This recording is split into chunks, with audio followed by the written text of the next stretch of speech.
حل جزاء الاحسان الا الاحسان، اچھائی کا بدلہ اچھائی ہے۔ یہ تو دنیا کی ریت اور روش ہے کہ اگر اس کے ساتھ اچھائی کی جائے تو پرلی جانب سے وہ آدمی بھی، وہ بندہ بھی اچھائی کرتا ہے۔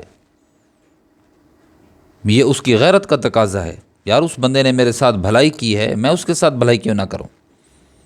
تو اللہ جو سب سے بڑے غیور ہیں، اگر کوئی آدمی اس کے لیے قربانی دے، اس کے دین کے لیے قربانی دے، اس کے محبوب نبی کے لیے قربانی دے، اللہ ضائع کر دیں گے؟ نہیں ہو سکتا ایسا، اللہ ضائع نہیں کرتے۔ یاد رکھیے، احسان کا بدلہ احسان ہے، خیر کا بدلہ خیر ہے، بھلائی کا بدلہ بھلائی ہے۔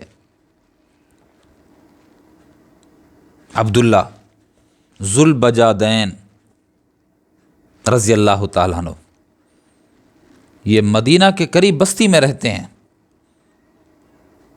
کسی نے اطلاع دی کہ مدینہ پاک کے اندر ایک نبی آ چکے ہیں۔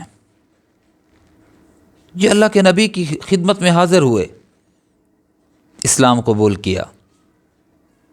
چاچے کو جب پتہ چلا، گھر والوں کو جب پتہ چلا، چاچے نے ایک دن کھڑا کر کے پوچھا، بتا عبداللہ، ہمیں معلوم ہوا ہے کہ تو اسلام قبول کر چکا ہے، حضور پاک صلی اللہ علیہ وسلم کے دامن کو پکڑ لیا ہے۔ عبداللہ کہنے لگے، جی بالکل پکڑ لیا، دین اسلام کے دامن کو پکڑ لیا ہے، ایمان کو قبول کر لیا ہے، اسلام کے جھنڈے کو مضبوطی سے پکڑ لیا۔ چچا کہنے لگے، دو راستے ہیں تیرے پاس عبداللہ، یا تو دین اسلام چھوڑ دے یا گھر چھوڑ دے۔ فرمان لگے، دین اسلام کو تو نہیں چھوڑ سکتا، گھر کو چھوڑوں اس کے لیے مجھے کوئی مسئلہ نہیں ہے۔ اب انہوں نے کہا کہ اگر گھر چھوڑتے ہو تو پھر گھر کی کوئی چیز تیرے ساتھ نہیں جائے گی، حتیٰ کہ پورے وجود کو انہوں نے، پورے وجود پر کپڑا ہٹا دیا، کوئی کپڑا نہیں ہے بدن پر۔ یہ جب جانے لگے اور انہوں نے کہا نا نکل جا، جب یہ جانے لگے ماں نے چھپ کر اپنی اوڑھنی، اپنی چادر دی۔ عبداللہ جا رہے ہو یہ تو لے کے جاؤ، ننگے بدن کے ساتھ نہ جاؤ۔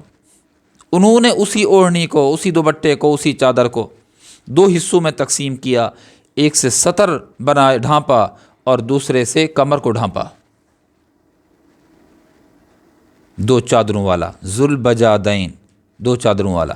اللہ کے نبی کی خدمت میں حاضر ہوئے، یہ حالت اصحاب صفہ میں شامل ہو گئے۔ قربانی ہے میرے عزیزو، بہت بڑی قربانی ہے، اسلام کے لیے قربانی، اللہ کے نبی کے لیے قربانی۔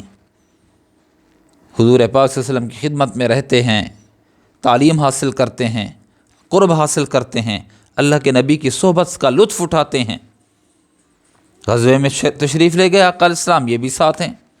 راستے میں بخار آیا، بیمار پڑ گئے، بیمار اتنی پڑے کہ آخری وقت آ گیا۔ اللہ کے نبی صلی اللہ علیہ وسلم نے اپنی گود مبارک میں عبداللہ کے سر کو رکھا، عبداللہ کے دونوں آنکھیں نبی علیہ الصلاۃ والسلام کے چہرہ انور کا طواف کر رہی ہیں، اور اسی حالت میں جان آفرین کے سپرد کر دی۔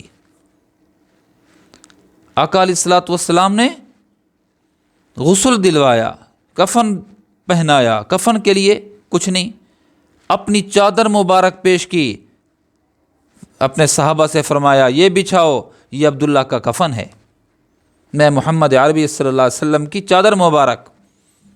دیکھیں، جو اسلام کے لیے جس کے کپڑے اتارے گئے، اس کے مرنے کے بعد اسلام نے کیا دیا؟ افضل ترین چادر، افضل ترین لباس، جنت کی پوشاک سے بڑھیا یہ ردائے نبی ہے صلی اللہ علیہ وسلم، یہ اس کے کفن کے لیے پیش کیا گیا۔ پھر اللہ کے محبوب صلی اللہ علیہ وسلم خود قبر مبارک کے اندر اترے اور ابو بکر و عمر سے فرمایا اپنے بھائی کی میت کو لے آؤ، اور خود قبر کے اندر رکھا۔ اور جب قبر میں رکھ دیا گیا، اہم بات یہ ہے، وہاں پر فرمانے لگے، اللہ میں عبداللہ سے راضی ہوں، تو بھی راضی ہو جا، میں عبداللہ سے راضی ہوں، تو بھی راضی ہو، میں عبداللہ سے راضی ہوں، تو بھی راضی ہو جا۔ حضرت عمر رضی اللہ تعالیٰ عنہ کہتے ہیں کہ میں سن رہا تھا اور میں رشک کر رہا تھا عبداللہ کے نصیب پہ، اور میں یہ امید رکھے، یعنی ایک خواہش تھی میری حسرت تھی اے کاش اس جگہ پر جہاں عبداللہ ہیں اس جگہ پر عمر فاروق ہوتے۔ اللہ کے نبی فرما رہے ہیں اللہ میں اس سے راضی ہوں تو بھی اس سے راضی ہو جا۔ خود اس کے اندر شامل ہوئے، جنازے میں، تغسیل میں، تکفین میں ردائے مبارک دی، اور حتیٰ کہ دفن کے عمل میں بھی شریک ہوتے ہیں، ساتھ ساتھ یہ بھی دعا کرتے ہیں۔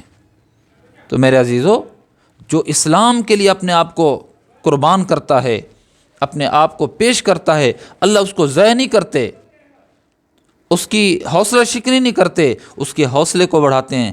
قدم قدم پہ اللہ ساتھ دیتے ہیں، اللہ ہاتھ پکڑتے ہیں، اللہ کے نبی وفاداری کرتے ہیں، اور دین اسلام بھی مکمل اس کی سپورٹ کرتا ہے۔